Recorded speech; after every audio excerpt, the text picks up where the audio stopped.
నమస్తే, welcome to Leo. సాక్షి పేపర్లో పెను మార్పు అని చెప్పి అనుకోవచ్చు. అయితే ఈ మార్పు జగన్లోనా లేదా భారతీ రెడ్డిలోనా అంటే ఇంకా తెలీదు. అయితే మొత్తానికి ఈ మార్పును చూసిన ప్రతి ఒక్కరు కూడా వాహ్ క్యా సీన్ హై అని చెప్పేసి అయితే అంటున్నారు. సో ఏంటా మార్పు అనే దానిపై మనతో పాటు సూర్యదేవ్ లత గారు ఉన్నారు. వారిని అడిగి తెలుసుకుందాం. మేడం నమస్తే. నమస్తే మేడం, చాలా కాలం తర్వాత సాక్షి పేపర్ గురించి చాలా పాజిటివ్ వైబ్స్ అయితే కనిపిస్తూ వస్తున్నాయి. చూసిన ప్రతి ఒక్కరు కూడా వాహ్ క్యా సీన్ హై అని చెప్పేసి అయితే అంటున్నారు. మొత్తానికి ఏంటి ఆ పెను మార్పు అంటే ఏం చెప్తారు? అంటే కిక్ అంటారు చూసారా, అది తెలుగుదేశం వాళ్ళకి చాలా బ్రహ్మాండంగా అనిపిస్తుంది. ఏ పేపర్ అయితే పొద్దున లేసి లేని పోనీ అసత్య ప్రచారాలన్నీ చేస్తా తెలుగుదేశం మీద పడి ఏడుస్తూ ఉన్న పత్రికలో ఈ రోజులో ఫ్రంట్ పేజీలో ఫుల్గా ఎల్లో కలర్ కనపడటం, సో కిక్కే వేరే అన్నట్టు ఉంటుంది కదా తెలుగుదేశం కార్యకర్తలకు. అది కూడా కాకుండా ఇప్పుడు ఎన్టీఆర్ గారి వర్ధంతి జరుగుతున్న ఈ సందర్భంలో సో వేమిరెడ్డి ప్రశాంతి గారు వాళ్ళు యాడ్ ఇచ్చుకోవటం కానివ్వండి, అంటే అదే పత్రికలో వేమిరెడ్డి ప్రశాంతి గారిని ఎన్ని రకాలుగా దూషించారు. ఆవిడ మాట్లాడిన మాటలు లేదు, వాళ్ళ ఛానల్ కానీ పేపర్ కానీ ఆవిడ మాట్లాడిన మాటలు లేదు. ఎంత ఒక మహిళని కూడా చూడకుండా ఆ రకంగా ఆవిడ్ని చాలా రకాలుగా బాధ పెట్టారు, ఒక మహిళని కూడా చూడకుండా. అలాంటి పేపర్లోనే ఆవిడ యాడ్ ఇచ్చారు అని అంటే సో ఇంకా ఎలాంటి పరిస్థితి అదే అనిపిస్తుంది కదా. కిక్ అంటే ఇది అన్నట్టు అనిపించేటట్టు చేశారు. సరే, దానిలో వేరే తెలుగుదేశం గురించి పొగడటం, తెలుగుదేశాల సిద్ధాంతాల గురించి, ఎన్టీఆర్ గారు పార్టీ పెట్టిన విధానాల గురించి పొగడటమే కానివ్వండి. ఇంకోటి లోకేష్ గారు సభ్యత్వాలు, సో ఆయన ముందుకు తీసుకొచ్చిన విధానం గురించి కోటి సభ్యత్వాలు దాటింది కాబట్టి దాని గురించి వాళ్ళ పేపర్లోనే పొగడటం కానివ్వండి. ఇంకా అసలు ఏ ఏ నియోజకవర్గాల్లో అంటే ఎంత అయింది అనేది 11 నియోజకవర్గాల్లో 1,00,000 దాటిందని కానివ్వండి, 105 నియోజకవర్గాల్లో 50,000 సభ్యత్వాలు దాటాయని కానివ్వండి. ఇలాంటిదన్నీ ఆ పేపర్లో రావడం అనేది ప్రజలకు అందరికీ అనిపిస్తుంది, అబ్బాయి ఏం కిక్ ఇచ్చారా బాబు అన్నట్టు ఉంది. అయితే గతంలో మనం చూస్తే ఏదైతే సాక్షి పేపర్లో ఓన్లీ ఒకే ఒక నిజం ఉంటుంది అన్నట్టు ఆనం గారు అన్నట్టుగా, ఓన్లీ కోడిగుడ్లు లేదా చికెన్ రేట్లు అన్నట్టుగా, కానీ చాలా రోజుల తర్వాత మళ్ళీ వాస్తవాలు ప్రకటించారా అన్నట్టుగా ఏదో కనిపిస్తుందని చెప్పేసి అయితే అంటున్నారు. దీని గురించి మీరు ఏం చెప్తారు? ఇప్పుడు గతంలో మనం చూస్తే ఏదైతే 32 మందిని తెలుగుదేశం కూటమి ప్రభుత్వం వచ్చినాక వాళ్ళు చనిపోవటానికి కూటమి ప్రభుత్వం కారణమైంది, వాళ్ళని చంపారు, హత్య రాజకీయాలు ప్రోత్సహించారని చెప్పి ఏదైతే వాళ్ళు పెట్టారో మాట్లాడారో దాని తాలూకా కూడా తీసుకెళ్ళి వాళ్ళు ఢిల్లీలో ధర్నాలు చేయటమే కానివ్వండి, ఇవన్నీ చేశారు, అసత్య ప్రచారాలు చేయటం. ఇంకోటి మొన్న విజయవాడ ఫ్లడ్స్ వచ్చినప్పుడు కూడా అది కూడా ఏంటి, అమరావతి అంతా మునిగిపోయిందని ఎక్కడెక్కడో గ్రాఫిక్స్ అన్ని తీసుకొచ్చేసి అమరావతి మునిగిపోయిందని చెప్పేసి దాన్ని సృష్టించడం. మళ్ళీ ప్రకాశం బ్యారేజ్లో బోటు గుద్దుకొని చనిపోయారు, బోట్లు ఇదయ్యి అని చెప్పేసి ఎక్కడో బంగ్లాదేశ్లో చనిపోయిన వాళ్ళని ఫేస్లంతా తీసుకొచ్చి ఏపీలో జరిగిందని మాఫింగ్లు చేయటం కానివ్వండి, ఇవన్నీ చూసాం. అంటే రోజు నిద్ర లేస్తే ఆ పేపర్లో అన్నీ అసత్య ప్రచారాలే. సో మీరు అన్నట్టు నిజమే, కోడిగుడ్లు రేటును చికెన్ రోటీకి తప్పనిచ్చి ఇంకా ఏ రేటు దానిలో కరెక్ట్గా ఉండదు, ఏది న్యూస్ కూడా కరెక్ట్గా ఉండదు.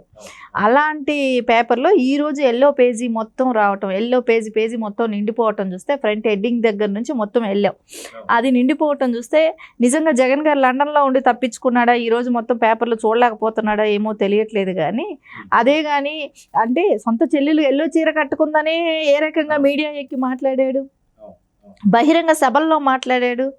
అంటే ఈరోజు వాళ్ళ పేపర్లో అంటే ఎంత సత్యం లేకపోతే నువ్వు ఈరోజు పేపర్లో వేసుకున్నావు అంటే నువ్వు అంగీకరించావు కదా, తెలుగుదేశం వాల్యూ ఏంటి, తెలుగుదేశం ఏంటి, తెలుగుదేశం క్యాడర్ ఏంటి అనేది ఈరోజు యాక్సెప్ట్ చేశాడు కదా. అంటే జగన్మోహన్ రెడ్డి ఈరోజు ఈడ ఇండియాలో ఉంటే ఆ పేపర్లు అంతా చింపుతా కూర్చునేవాడా? అంతే కదా. సో ఎల్లో అంటే అంత ఇది ఉండేది, ఎల్లో అంటే ఆయన కళ్ళకి ఇది కనపడలేదు. ఎవరైనా ఎల్లో చీర కట్టుకున్నా కూడా ఆయనకు అట్లాగే అనిపించింది. సరే, ఇంకా ఆయనే కాదు వీళ్ళన్నా వాళ్ళు ప్రతి వాళ్ళని కూడా ఎల్లో బట్టలు వేసుకొని బయలుదేరిపోతారు, ఎల్లో షర్ట్లు ఎల్లో చీరలు కట్టేసుకొని ఇదైపోతారని వాళ్ళ నాయకులు వాళ్ళు మాట్లాడేవాళ్ళు, రోజా లాంటి వాళ్ళు కూడా మాట్లాడారు.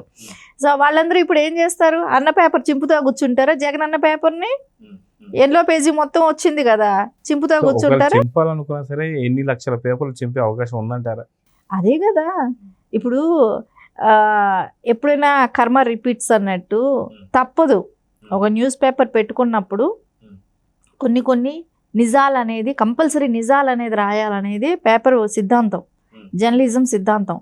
కానీ అది వాళ్ళు ఎక్కడా కూడా ఇన్ని సంవత్సరాలు దాన్ని అసలు తుంగలో దొక్కేశారు, పాటించలేదు. అది సొంత ఎజెండాగా పెట్టుకున్నారు. సో ఈ రోజు నా పేపర్ నడవాలనంటే ఎన్ని అబద్ధాలు రాస్తేనో, రోజు అదే ఉంటేనో పేపర్ సంస్థ అనేది నడవదు, మూత పెట్టుకోవాల్సిన పరిస్థితి. కానీ ఎన్ని రోజులు ప్రజలు దాన్ని చూడరు, దాని వాల్యూ పడిపోతుంది, దాన్ని ఎవడు పట్టించుకోవట్లేదు. సో ఇప్పుడు మళ్ళీ వాళ్ళకి తెలుగుదేశమే గతి అయ్యింది. ఆ పేపర్ నిలబడాలన్నా కూడా, ఆ సంస్థ నిలబడాలన్నా కూడా వాళ్ళకి ఈరోజు తెలుగుదేశమే భిక్ష పెడుతున్నట్టుంది. సో వాళ్ళకి వేరే ఆప్షన్ లేకుండా పోతుంది. సో వాళ్ళు యాడ్స్ కోసమే కావచ్చు, ఏదైనా సరే ఈరోజు మళ్ళీ తెలుగుదేశం వాళ్ళు సపోర్ట్ చేస్తేనే, కూటమి ప్రభుత్వమే కానివ్వండి, తెలుగుదేశం వీళ్ళే కానివ్వండి, నాయకులు సపోర్ట్ చేస్తే కానీ మళ్ళీ ఆ పేపర్ నిలబడే పరిస్థితిలో లేకుండా ఉంది.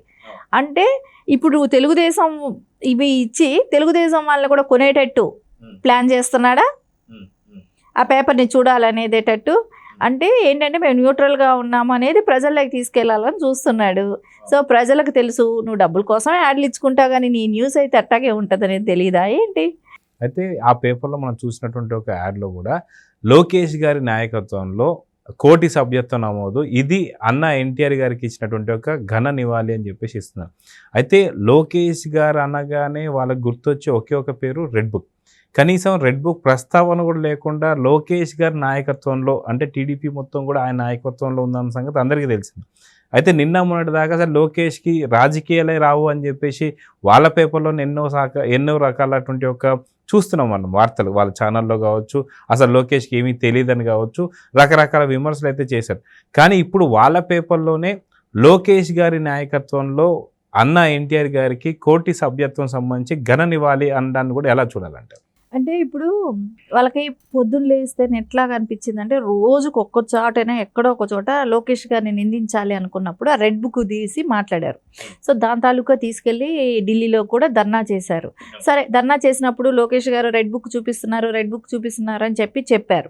సరే, అక్కడ అప్పటికీ అన్నారు, అసెంబ్లీలో బాబు గారు చెప్పారు, హోమ్ మినిస్టర్ చెప్పారు, లోకేష్ గారు చెప్పారు, అందరూ చెప్పారు. ఎవరైతే చనిపోయి ఉన్నారో వాళ్ళ పేర్లు ఇవ్వండి, వాళ్ళ మీద ఎఫ్ఐఆర్ కేసులు పెట్టున్నారంటే ఆ కేసుల తాలూకా ఇవి ఇవ్వండి, రిపోర్ట్స్ ఇవ్వండి అంటే ఎక్కడా కూడా పొందుపరచలేపారు. అంటే ఏంటి, జరగని ఇన్సిడెంట్ని ఓన్లీ లోకేష్ గారి మీద నింద వేయటం మొదలుపెట్టారు. అదే నోరు ఈ రోజు ఏమంటుంది, పొగుడుతుంది. అదే ఛానల్లో అదే మాటలు, అదే పేపర్లలో ఏదైతే నువ్వు తప్పుగా ఇన్ని రోజులు ప్రొజెక్ట్ చేసావో అదే పేపర్లో మళ్ళీ నువ్వు ఈరోజు లోకేష్ గారిని గొప్పతనం గురించి, ఇంతమంది కార్యకర్తలకి ఈరోజు పార్టీని ముందుకు తీసుకెళ్లే విధానం గురించే కానివ్వండి, అన్నిటి గురించి కూడా చెప్తున్నారు.